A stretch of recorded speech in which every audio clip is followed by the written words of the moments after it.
Good evening friends. आज આપણે science સબ્જેક્ટની શરૂઆત કરીશું। સાયન્સ સબ્જેક્ટ સ્ટાન્ડર્ડ 9 નું અને ચેપ્ટર નંબર 8 ગતિ, બરાબર। ગતિને ઇંગ્લિશમાં શું કહેવાય? મોશન। જનરલી તમારા સ્ટાન્ડર્ડ 9 ની સાયન્સની બુકમાં 1 થી 15 ચેપ્ટર છે। દરેક ચેપ્ટરને ડિફાઇન કરેલા છે। હવે જનરલી તમે જાણતા હશો કે આપણે સાયન્સ સબ્જેક્ટને 3 પાર્ટમાં ડિફાઇન કરેલું છે: કેમિસ્ટ્રી, બાયોલોજી, ફિઝિક્સ, બરાબર। તો કેમિસ્ટ્રીમાં 1 થી 4 નંબરના ચેપ્ટર છે। કેમિસ્ટ્રીને લગતા છે। 5 થી 7 નંબરના ચેપ્ટર છે બાયોલોજીને લગતા છે। 8 થી 12 નંબરના જે ચેપ્ટર છે ફિઝિક્સને લગતા છે। અને છેલ્લું છે જે શું? એન્વાયરમેન્ટ સાયન્સ, એટલે શું? પ્રદૂષણને લગતા। અહીંયા બેઝિક કેમિકલ રિએક્શનનો ઉપયોગ કરીને કેમિસ્ટ્રીનો ડિફાઇન કરેલી છે। અહીંયા બાયોલોજી, હ્યુમન બોડી આપી, અને અહીંયા ફિઝિક્સ, બરાબર। આપણે જે ચેપ્ટર જોવાના છે ગતિ, મોશન। હવે જનરલી ગતિ એના નામ પરથી જ ખબર પડે, બરાબર, કે કદાચ ગતિમાં છે તેમ ક્યારે કહેવાય। જોઈએ આપણે જનરલી આપણે આપણી આસપાસ જોઈએ કે ટ્રેનની ગતિ, એક સ્થળેથી બીજા સ્થળે ટ્રેન મૂવ કરે, બરાબર। પછી હવામાં ઉડતા ધૂળના રજકણોની ગતિ, પછી અવકાશમાં પક્ષીઓની ગતિ। જનરલી હ્યુમન બોડી, આપણી હ્યુમન બોડીમાં જે શું લોહીનું સર્ક્યુલેશન થાય છે, તો એ પણ એક પ્રકારની ગતિ જ છે, બરાબર। તો આ ગતિ ચેપ્ટરને જનરલી આપણે કેવી રીતે ડિફાઇન કરીશું? તો જનરલી બે વસ્તુ: સ્થિર અવસ્થા અને ગતિમાન અવસ્થા। હવે બધા સ્થિર છે કે ગતિમાન છે એ જનરલી કેવી રીતે ખબર પડે? તો આપણે ડિપેન્ડ શેના પર થાય કે આપણે અવલોકન, કે પદાર્થનું કયા સ્થળેથી અવલોકન કરીએ છીએ, બરાબર। જો પદાર્થનું અવલોકન મેઇન વસ્તુ, જો પદાર્થ સ્થિર હોય કે ગતિમાન હોય, એનું મેઇન વસ્તુ શેના પર આધાર રાખે? સંદર્ભ બિંદુ, રેફરન્સ પોઈન્ટ। ઇંગ્લિશમાં શું કહેવાય એને? રેફરન્સ પોઈન્ટ, બરાબર। જો પદાર્થ સ્થિર અવસ્થામાં હોય તો એ આપણે કયા સ્થળેથી અવલોકન કરીએ એના પર આધાર રાખે। ગતિમાન અવસ્થામાં હોય તો પણ કયા સ્થળેથી અવલોકન કરીએ એના પર આધાર રાખે। જેમ કે ઉદાહરણ સમજીએ આપણે કે એ નામનો વ્યક્તિ છે, બરાબર, અને અહીંયા ટ્રેન છે, માની લો કે આ ટ્રેન છે, બરાબર, અને અહીંયા બી નામનો વ્યક્તિ છે, સી નામનો વ્યક્તિ છે, 3 વ્યક્તિ છે: એ નામનો વ્યક્તિ, બી નામનો વ્યક્તિ, સી નામનો વ્યક્તિ। જનરલી આ એ નામનો વ્યક્તિ સ્થિર છે, બરાબર। હવે સમજી લો કે પ્લેટફોર્મ પર છે, બરાબર, પ્લેટફોર્મ, બરાબર। હવે આ ટ્રેન ગતિ કરે છે તો બહારથી અવલોકન કરો તો એ નામના વ્યક્તિને શું?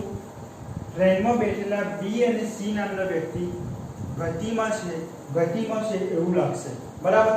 પણ જો એ નામનો વ્યક્તિ સી નામના વ્યક્તિને ફોન કરશે અને પૂછશે કે સી નામના વ્યક્તિને કે તમારી સ્થિતિ શું છે, તો સી નામનો વ્યક્તિ એવું કહેશે કે અમે તો અત્યારે સ્થિર અવસ્થામાં છે। મીન્સ આનો મીનિંગ શું થયું કે આપણે ક્યાંથી અવલોકન કરીએ છીએ, બરાબર। તો ટ્રેન ગતિ કરે છે, બહારથી અવલોકન કરવામાં આવે તો એ નામના વ્યક્તિને ટ્રેન ગતિમાં છે, અંદર બેઠેલા બે વ્યક્તિ ગતિમાં છે એવું લાગશે, અને અંદર જે સી નામના વ્યક્તિ છે એને એવું લાગશે કે અમે સ્થિર અવસ્થામાં છે। મીન્સ મેઇન વસ્તુ શું કે રેફરન્સ પોઈન્ટ, બરાબર, કે તમે ક્યાંથી અવલોકન કરો છો।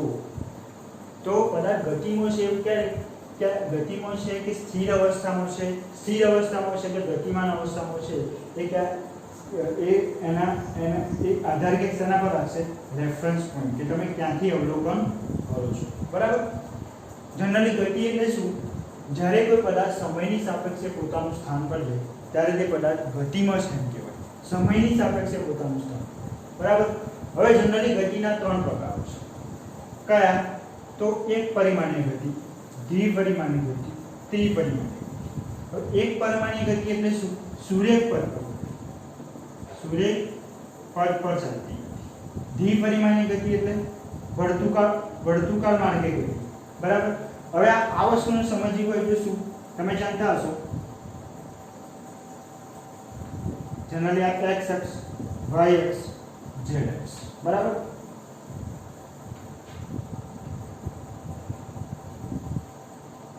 x અક્ષ, y અક્ષ, z અક્ષ. એક પરિમાણીય ગતિ એટલે જનરલી x અક્ષ પર ચાલતી ગતિ, બરાબર. એક જ અક્ષ પર ચાલતી ગતિ. દ્વિપરિમાણીય ગતિ એટલે x અને y અક્ષ પર ચાલતી ગતિ, અને ત્રિપરિમાણીય ગતિ એટલે શું, x, y અને z. એક પરિમાણીય ગતિ એટલે સૂર્યક પથ પર ચાલતી ગતિ. દ્વિપરિમાણીય ગતિનું ઉદાહરણ સમજવું હોય તો કેરમ બોર્ડ. જનરલી તમે જોશો કેરમ બોર્ડ છે, બરાબર. સ્ટ્રાઈકર અહીંયા હોય અને તમે સ્ટ્રાઈક કરો તો કઈ શું બે જ દિશામાં જશે, x અને y, બરાબર. x અને y. જેમ કે વર્તુળાકાર માર્ગની ગતિ છે તો એ બે જ દિશામાં જશે, બરાબર, x અને y. જનરલી તમે ગ્રીન બોર્ડ દેખો છો તો આ કઈ અક્ષ છે, x અક્ષ, y અક્ષ. મીન્સ અહીંયા જે ગતિ છે કઈ છે, દ્વિપરિમાણીય ગતિ, બરાબર. દ્વિપરિમાણીય ગતિ એટલે શું, હવામાં પક્ષીનું ઉડવું, એક આખો અવકાશ છે, સ્પેસ છે, બરાબર. એટલે એ કઈ ગતિ થશે, ત્રિપરિમાણીય ગતિ, x, y અને z, બરાબર. એટલે ગતિના કેટલા પ્રકાર, ત્રણ પ્રકાર, એક પરિમાણીય ગતિ, દ્વિપરિમાણીય ગતિ, ત્રિપરિમાણીય ગતિ. જનરલી દ્વિપરિમાણીય ગતિ અને ત્રિપરિમાણીય ગતિ આપણે સ્ટાન્ડર્ડ 11 અને સ્ટાન્ડર્ડ 12 માં ઉપયોગ કરીશું. અહીંયા આપણે એક પરિમાણીય ગતિનો ઉપયોગ કરવાનો છે, સૂર્યક પથ પર ચાલતી ગતિ, ટ્રેનની ગતિ, બરાબર. તો હવે જો એક પરિમાણીય ગતિનો ઉપયોગ કરવો હોય તો એના માટે શું, ભૌતિક રાશિનો ઉપયોગ કરવાનો આવે છે. હવે ભૌતિક રાશિ એટલે શું કે આપણી આસપાસ જે ઘટનાઓ બને છે, જો આપણી આસપાસ જે બધી ઘટનાઓ બને એને વૈજ્ઞાનિક રીતે રજૂ કરવી હોય તો એના માટે શું, ભૌતિક રાશિનો ઉપયોગ કરવામાં આવે છે. કઈ, તો દળ, અંતર, સમય. આ બધાને જો વૈજ્ઞાનિક રીતે ડિફાઇન કરવા હોય આપણે તો એના માટે શેનો ઉપયોગ કરવામાં આવે છે, ભૌતિક રાશિનો, બરાબર. હવે જનરલી આપણે કઈ આ ચેપ્ટરમાં તમારે 5 પ્રકારની ભૌતિક રાશિનો ઉપયોગ કરવાનો છે.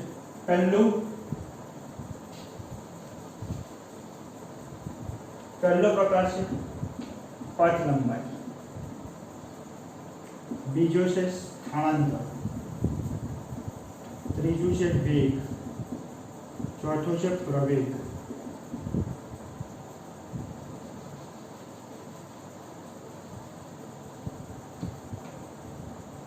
અને પાંચમું છે ઝડપ, બરાબર. પાંચ પ્રકારની ભૌતિક રાશિનો ઉપયોગ કરવાનો છે. પથ લંબાઈ, સ્થાનાંતર, વેગ, પ્રવેગ, ઝડપ. પથ લંબાઈ એટલે શું, ડિસ્ટન્સ. સ્થાનાંતર એટલે ડિસ્પ્લેસમેન્ટ, ઇંગ્લિશમાં શું કહેવાય એને, ડિસ્પ્લેસમેન્ટ. વેગ એટલે વેલોસિટી, પ્રવેગ એટલે એક્સેલરેશન, ઝડપ એટલે સ્પીડ, બરાબર. તો 5 પ્રકારની ભૌતિક રાશિઓ, પથ લંબાઈ, સ્થાનાંતર, વેગ, પ્રવેગ, ઝડપ, બરાબર. પથ લંબાઈ એટલે ડિસ્ટન્સ, સ્થાનાંતર ઇંગ્લિશમાં શું કહે, ડિસ્પ્લેસમેન્ટ, વેગ વેલોસિટી, પ્રવેગ એક્સેલરેશન, ઝડપ એટલે સ્પીડ, બરાબર. હવે આપણે પથ લંબાઈ અને સ્થાનાંતર આ બે ભૌતિક રાશિનો અભ્યાસ કરીશું. પથ લંબાઈ એટલે શું, પદાર્થે કાપેલા કુલ અંતર શું કહેવાય, પથ લંબાઈ. પદાર્થે કાપેલા કુલ અંતરને શું કહેવાય, પથ લંબાઈ. દાખલા તરીકે કોઈ x અક્ષ છે a to b, જો પદાર્થ a સ્થાનથી b સ્થાન પર જનરલી દેખો અહીંયા જોવામાં આવે તો અહીંયા શું,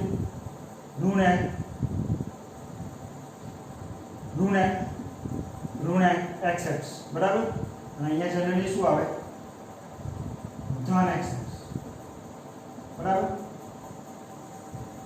અહીંયા a to b તો અહીંયા 0, બરાબર.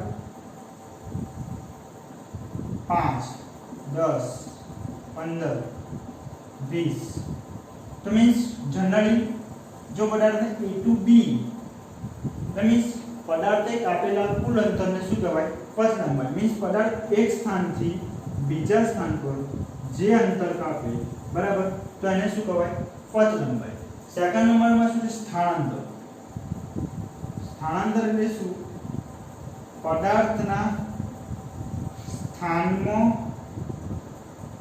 થતા ફેરફારને શું કહેવાય સ્થાનાંતર પદાર્થના સ્થાનમાં થતા ફેરફારને મીન્સ સ્થાનાંતરને જો વ્યાખ્યાયિત કરવું હોય તો સ્થાનાંતર એટલે અંતિમ સ્થાન માઈનસ પ્રારંભિક સ્થાન મીન્સ પદાર્થ અહીંયાથી અહીંયા ગયો બરાબર તો આનું અંતિમ સ્થાન કયું થયું B ઓછા પ્રારંભિક સ્થાન કયું A B minus A means સ્થાનાંતર એટલે શું પદાર્થના સ્થાનમાં થતા ફેરફારને શું કહેવાય સ્થાનાંતર એટલે પદાર્થ જેવું સ્થાનાંતરને વ્યાખ્યાયિત કરવું હોય તો શું અંતિમ સ્થાન માઈનસ પ્રારંભિક સ્થાન એટલે બે ભૌતિક રાશિઓ ફર્સ્ટ નંબર પથ લંબાઈ એટલે શું પદાર્થે કાપેલા કુલ અંતરને શું કહેવાય પથ લંબાઈ મીન્સ ટ્રેન કોઈ ટ્રેન છે બરાબર દિલ્હીથી મુંબઈ જાય દિલ્હીથી મુંબઈ મેક્સિમમ અંતર સપોઝ ધારી લો 400 કિલોમીટર તો શું કોઈ ટ્રેન A બિંદુથી B બિંદુ દિલ્હીથી મુંબઈ કેટલું અંતર કાપે છે ટોટલ ડિસ્ટન્સ 400 કિલોમીટર તો આને શું કહેવાય પથ લંબાઈ બરાબર A બિંદુથી B બિંદુ પ્રારંભિક સ્થાનથી અંતિમ સ્થાન ટોટલી ડિસ્ટન્સ કેટલું છે 400 કિલોમીટર જે પદાર્થે કાપેલા કુલ અંતરને શું કહેવાય પથ લંબાઈ સ્થાનાંતર શું કોઈ પદાર્થ A બિંદુએ છે બરાબર ધારો કે સ્થાનાંતર એટલે શું કે કોઈ પદાર્થ સ્થાનાંતર એટલે શું દેખો આ ઋણ x અક્ષ છે બરાબર અહીંયા ધન x અક્ષ બરાબર અહીંયા જનરલી ડિફાઇન કરી દઈએ આપણે 5 10 15 20 25 બરાબર 30 ઋણ x અક્ષ સંખ્યા રેખા તમને ખબર છે ને આ બાજુ બધું શું આવશે ઋણ આ બાજુ શું આવશે ધન x તો સપોઝ ધારી લીધું આપણે 5 10 15 અહીંયા ડિફાઇન કરીએ ધારો કે અહીંયા A બિંદુ બરાબર અહીંયા ડિફાઇન કરીએ D બિંદુ અહીંયા ડિફાઇન કરીએ C બિંદુ અહીંયા ડિફાઇન કરીએ 20 25 30 35 બરાબર અહીંયા ડિફાઇન કરીએ D બિંદુ તો શું હવે પદાર્થ કોઈ માર્ગ લઈએ કે AD માર્ગ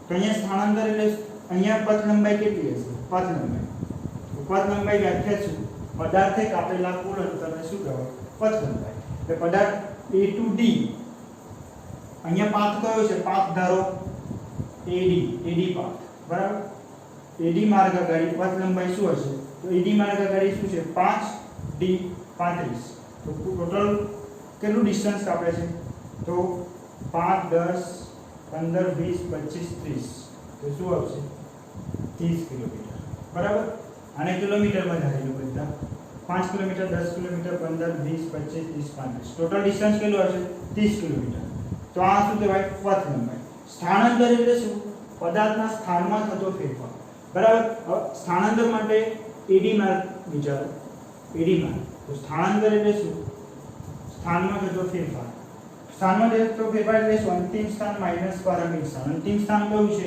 AD નું અંતિમ સ્થાન D માઈનસ પ્રારંભિક સ્થાન કયું A અંતિમ સ્થાન પર કેટલું છે 35 ઓછા બરાબર પ્રારંભિક સ્થાન કયું છે 5 તો શું આવશે 30 બરાબર મેં અહીંયા જો પહેલો માર્ગ આપણે ડિફાઇન કરીએ AD માર્ગ તો એનું પથ લંબાઈ કેટલી છે? કેટલી આવી ટોટલ ડિસ્ટન્સ? 30 કિલોમીટર. સ્થાનમાં થતો ફેરફાર સ્થાનાંતર કેટલું આવ્યું? 30 કિલોમીટર. મીન્સ શું? સ્થાનાંતર આનાથી આપણે શું ડિફાઇન કરીએ? સ્થાનાંતર અને પથ લંબાઈ સમાન પણ હોઈ શકે. બરાબર? તો જનરલી આવા આ પહેલો કેસ છે. આવા બીજા ઘણા કેસ છે. આપણે 1 by 1 ડિફાઇન કરીશું. પણ આપણે જનરલી શું બે ભૌતિક રાશિનો જે અભ્યાસ કર્યો, પહેલો પથ લંબાઈ, બીજું સ્થાનાંતર. પથ લંબાઈ એટલે શું? પદાર્થે કાપેલા કુલ અંતરને શું કહેવાય? પથ લંબાઈ. બરાબર? સ્થાનાંતર એટલે શું? પદાર્થના સ્થાનમાં થતા ફેરફારને સ્થાનાંતર. અહીંયા સમયની સાપેક્ષે પણ આપણે બોલી શકીએ. બરાબર? પદાર્થના સ્થાનમાં થતો ફેરફાર, સમયની સાપેક્ષે પદાર્થના સ્થાનમાં થતા ફેરફારને શું કહેવાય? સ્થાનાંતર. સ્થાનાંતર એટલે એની ડેફિનેશન અંતિમ સ્થાન માઈનસ પારમિક. ટૂંકમાં શું? સ્થાનમાં થતો ફેરફાર. અંતિમ સ્થાન માઈનસ પારમિક સ્થાન. એટલે એને શું કહેવાય? સ્થાનાંતર. બરાબર? એનો પહેલો કેસ આપણે જોયું કે શું પથ લંબાઈ અને સ્થાનાંતર સમાન પણ હોઈ શકે. બરાબર? આવા બીજા કેસ છે આપણે જોઈશું. બસ અત્યારે આપણે આટલા સુધી રાખીએ. બરાબર? નેક્સ્ટ લેક્ચરમાં આપણે બીજા સ્થાનાંતર અને પથ લંબાઈના કેસીસ જોઈશું. બરાબર? Okay, thank you.